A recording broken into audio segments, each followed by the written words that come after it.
Hi everybody, I'm Bill Whittle and this is The Firewall.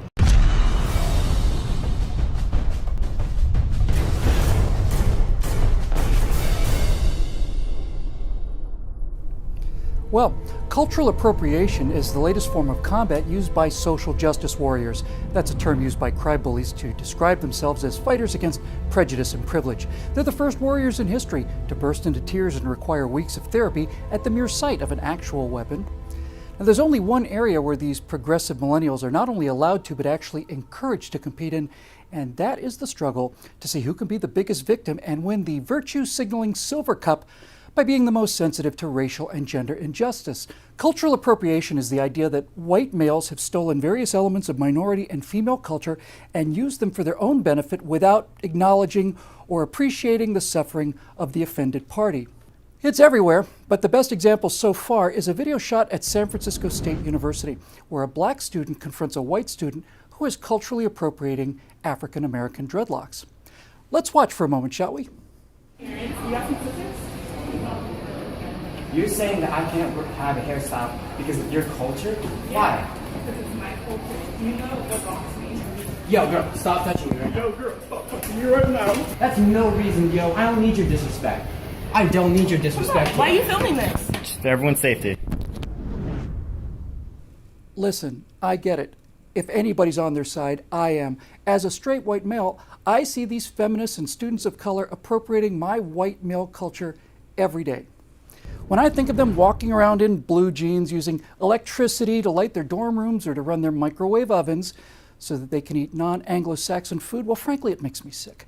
They sit there using their smartphones to write about social injustice and then use the internet to post it on Facebook and Twitter. And as a white male, I find this incredibly offensive. Do these racists ever give a thought to the fact that they're not dying in their 20s and 30s because of immunization, pasteurization, antiseptics, and antibiotics?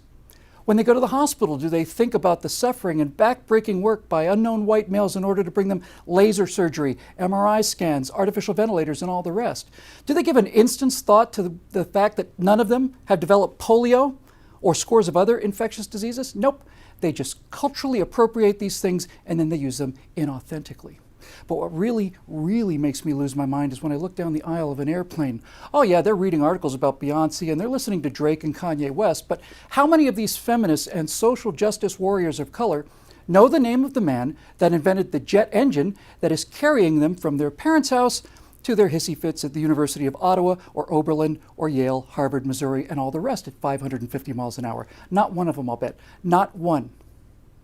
His name was Whittle, you ignorant, insensitive, racist pigs. I just want to get up and slap every one of them, but, you know, that's a white thing you wouldn't understand. And of all of the things that social justice warriors have culturally appropriated from white men, the one thing that I demand full recognition of is rap. Mary Margaret as a midsummer flower, gentle as a falcon or a hawk of the tower, with solace and gladness, much mirth and no madness, all good and no badness, so joyously, so maidenly, so womanly, her demeaning and everything far, far passing, that I can indict or suffice to write.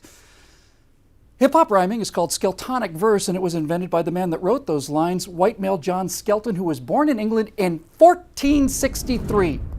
Now, if all of this sounds petty and ridiculous and racist and utterly barking mad to you, well, it sounds that way to me too. But that's who these progressive crybully tribalists are, insecure fascists who want to tell other people how to wear their hair. They become apoplectic about things like the Washington Redskins, but they may want to take a lesson from another despised and marginalized group of American immigrants, and that would be the Irish. The two great slurs leveled against the immigrant Irish concerned their drunkenness and their violence. Here's the mascot they chose for themselves at Notre Dame. It's a drunken, fighting leprechaun. And here's the parade that they have annually. And here's the green beer we all drink on St. Patrick's Day. And once a year, everyone in America is Irish, including this left-wing, divisive Alinskyite agitator. That's because, unlike the social justice weenies, the Irish have a sense of humor, which they no doubt culturally appropriated from our common African ancestors. So, Jesus, Mary, and Joseph, why don't you grow up, ya whiny little crybabies? We need your help to keep these messages coming. If you want to help us make a difference, please go to billwhittle.com and become a member.